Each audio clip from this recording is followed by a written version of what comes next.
Guys अस्सलाम वालेकुम। आप लोग सब ठीक ठाक होंगे, मज़े में होंगे। मैं आज आपके साथ कुछ अपने पर्सनल एक्सपीरियंस कोरोना को लेके शेयर करना चाह रही थी। आजकल आपको पता ही है कि आजकल का ये दौर जो 2020 है ये कोरोना ही कहलाएगा, लाइक ये कोविड 2020 कहलाएगा। तो इस दौर में जो है बहुत ज़्यादा लोगों को परेशानियों का सामना है, माली भी जानी भी।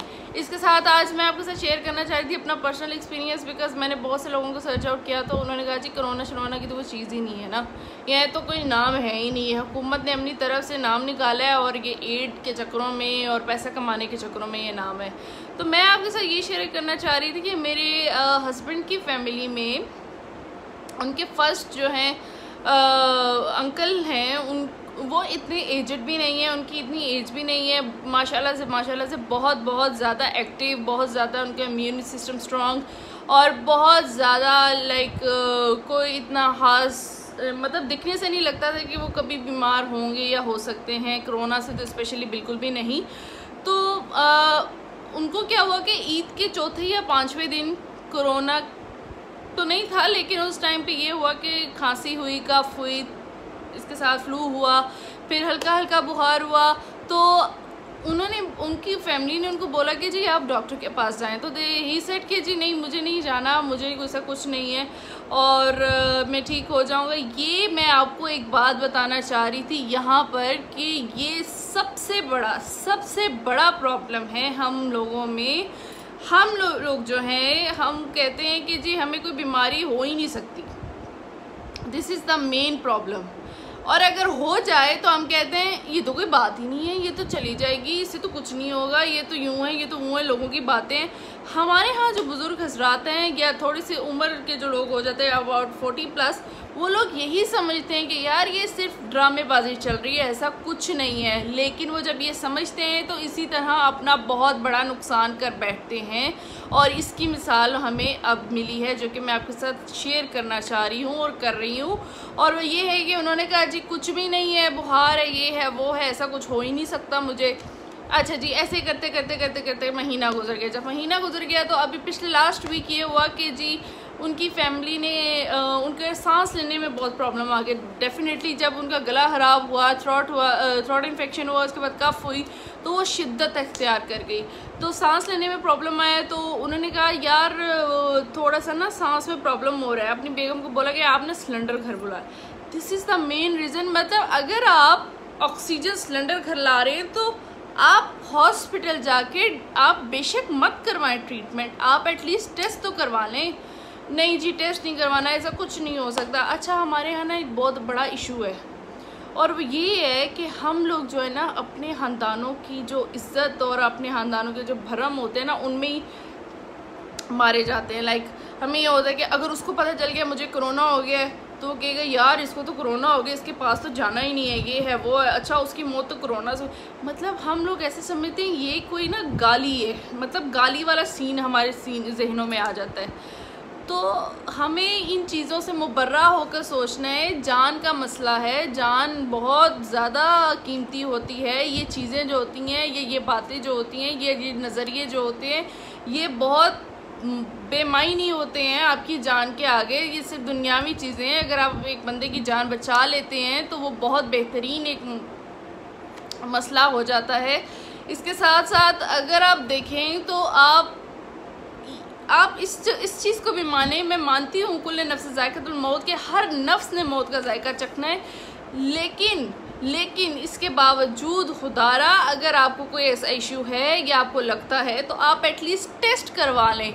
बहुत से लोग मैंने देखे हैं वो जो टेस्ट कराने से डरते हैं, वो कहते हैं अल्लाह हमें कोरोना निकला है तो हमें क्या हो जाएगा। सबसे ज़्यादा रिसर्च अब की जा रही है डॉक्टर्स की और ड्यू टू द रिसर्च हमें ये पता चला है कि बहुत से लोग जो हैं अब ज़हनी मेंटल हेल्थ का इशू हो रहा है। बहुत से लोगों को मेंटल सिकनेस हो रही है। वो यही सोच के अगर मुझे कोरोना हो गया तो मैं क्या करूँगा, मैं भी मर जाऊँगा। मुझे कोरोना हो गया तो मेरे घर वाले क्या करेंगे, मुझे कोरोना हो गया तो मेरी बेगम क्या करेगी, उसको भी हो जाएगा, बच्चों को भी। भाई अगर आप इतना ज़्यादा इस चीज़ को सर पे सवार करेंगे तो डेफिनेटली आपका दिमाग में वो कहीं ना कहीं चीज़ वाइब्रेट होगी।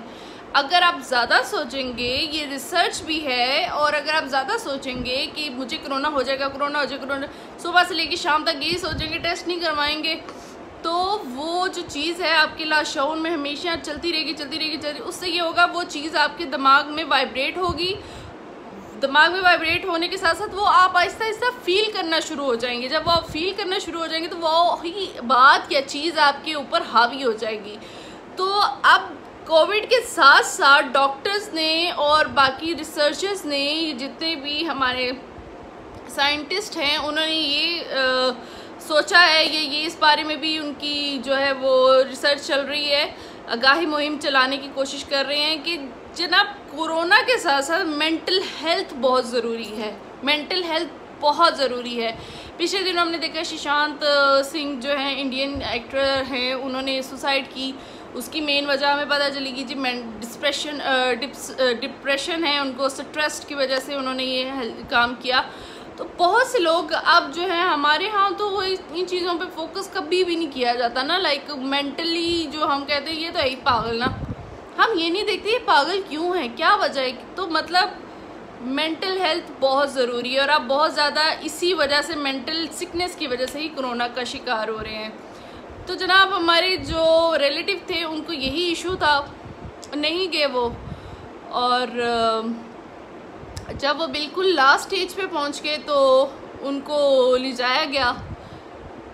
घर वाले नहीं जा सकते थे, घर वाले जाते तो उनको ये इशू था कि जी हमें ना हो जाता, और वो घर वालों को जाने भी नहीं देते हॉस्पिटल में। हॉस्पिटल में तो ये सिचुएशन है कि बेड्स वगैरह और वेंटिलेटर्स का तो आप सोच ही नहीं ना सकते, बेड्स तो आपको मिलना भी नामुमकिन है। तो ईदी रेस्क्यूज़ को फ़ोन किया, ईदी रेस्क्यू ने बहुत काम किया फ्रंट लाइन पे, उनको फ़ोन किया, वो आए, वो उनको लेकर गए और वो सारा सिस्टम हुआ। लेकिन अनफॉर्चुनेटली डॉक्टर ने ये बोला जब उन्होंने रिपोर्ट की कि इनको कोरोना हुआ और इनको कोरोना से ये सर्वाइव कर सके ड्यू टू, मैंने आपको बताया कि इम्यूनिटी सिस्टम उनका अच्छा था, अच्छा खाते पीते रहते थे, तो कोरोना हुआ। लेकिन एज फैक्टर की वजह से वो कोरोना जो था उनके लंग्स में इफ़ेक्ट कर गया, जिसकी वजह से उनका बहुत इशू बना। With in a 2 days, cantt believe कि विद इन अ 2 days वो एक्सपायर हो गए। अब वो तो इस दुनिया में नहीं रहे, अल्लाह उनको जन्नत और फिरदौस में जगह दे। लेकिन उसके बाद ये हुआ कि जब उनकी तदफीन का मरहला आया, जब उनकी डेड बॉडी का मतलब उनको तदफीन करना थी, उनकी जब तदफीन का मरहला है तो उसमें बहुत ज़्यादा दिलहराश बातें हैं जो मुझे बहुत ज़्यादा फ़ील हुई कि आजकल के दौर में मतलब हम लोग इतने बेबस हैं, इतने लाचार हैं कि हम इतना नहीं कर सके कि हम जनाजा मतलब पढ़ा सकें या पढ़ सकें या उनके कंडोलेंस के लिए जा सकें, उनके घर वालों से मिलें या उनको तसल्ली दें। उनको गुस्ल नहीं दिया जा सका। रेस्क्यू मुझे ये अपने घर के साथ एक्सपीरियंस हुआ है, तो मुझे पता चला है कि रेस्क्यू ज़राए जो हैं वो बहुत से ऐसी डेड बॉडीज़ हैं कोविड की जिनको वो गुस्ल नहीं देते, बिकॉज कि वो कहते हैं इसे कोरोना पहनने का हच्चा होता है, जब बंदा मर भी जाता है तब भी इसका हच्चा होता है। तो ये एक हम सब के लिए लम्हा फ़िक्रिया है, ये मेरे दिल की आवाज़ थी, या कह लें कि मेरा एक्सपीरियंस था जो मैं आपसे शेयर कर रही थी। तो मैंने कहा मैं क्यों ना आपके साथ शेयर करूँ। तो आप प्लीज़ मतलब गुस्ल नहीं दिया जाता और जनाजे पे अपना कोई प्यारा नहीं आता, क्योंकि इसलिए नहीं क्योंकि उसको खदशा होता है कि कोविड या कोरोना का वायरस जो है हम में ना आ जाए, जिसकी वजह से हमारे घर वाले जो हैं वो जो है इफ़ेक्टेड ना हो जाएं। तो खुदारा अगर आपको लगे कि आपको कफ़ है, कफ़ के साथ वो आपका बुखार शिद्दत इख्तियार कर रहा है और उसके साथ आपको सांस लेने में भी मसला है, तो प्लीज़ बेशक हॉस्पिटल्स में ना जाइए, कुछ भी ना करें, किसी भी रिकमेंडेड लैब से आप जाके अपना कोविड टेस्ट कराएं और अपना इम्यूनिटी लेवल को स्ट्रॉन्ग रखें। आप इस चक्कर में ना घर में बैठें कि वो क्या सोचेगा, ये क्या सोचेगा, घर वाले क्या सोचेंगे, हमसाये क्या सोचेंगे, वो क्या करेंगे। तो प्लीज़ अगर आपको अपनी ज़िंदगी पसंद है या अपनी जान प्यारी है तो प्लीज़ आप जाएं और ये टेस्ट करवाएं और अपना भी ख्याल रखें और दूसरों को भी इस वबा से बचाएं, क्योंकि सबसे बड़ा और मेन इशू इस बीमारी का ये है कि आपके आखिरी जो रसूमात हैं वो आपके घर वाले नहीं अदा कर सकते। मतलब ये मेरी नज़र में तो एक बहुत बड़ा क़यामत का मतलब मंज़र है।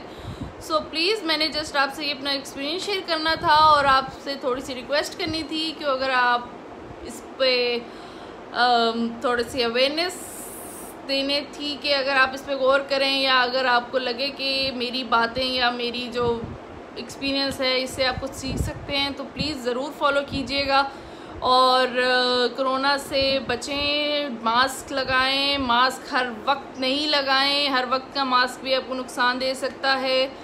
जस्ट क्राउडी एरिया में लगाएं, सैनिटाइज़र यूज़ करें, हैंड वॉश करते रहा करें। इसके साथ साथ अपने घर वालों का ख्याल रखें और सबसे ज़्यादा और most important vitamin C use करें, कैल्शियम के जो है टैबलेट्स यूज़ करें, वो आपकी इम्यूनिटी लेवल को स्ट्रॉन्ग करने में, बूस्टअप करने में बहुत फ़ायदेमंद साबित हो सकते हैं।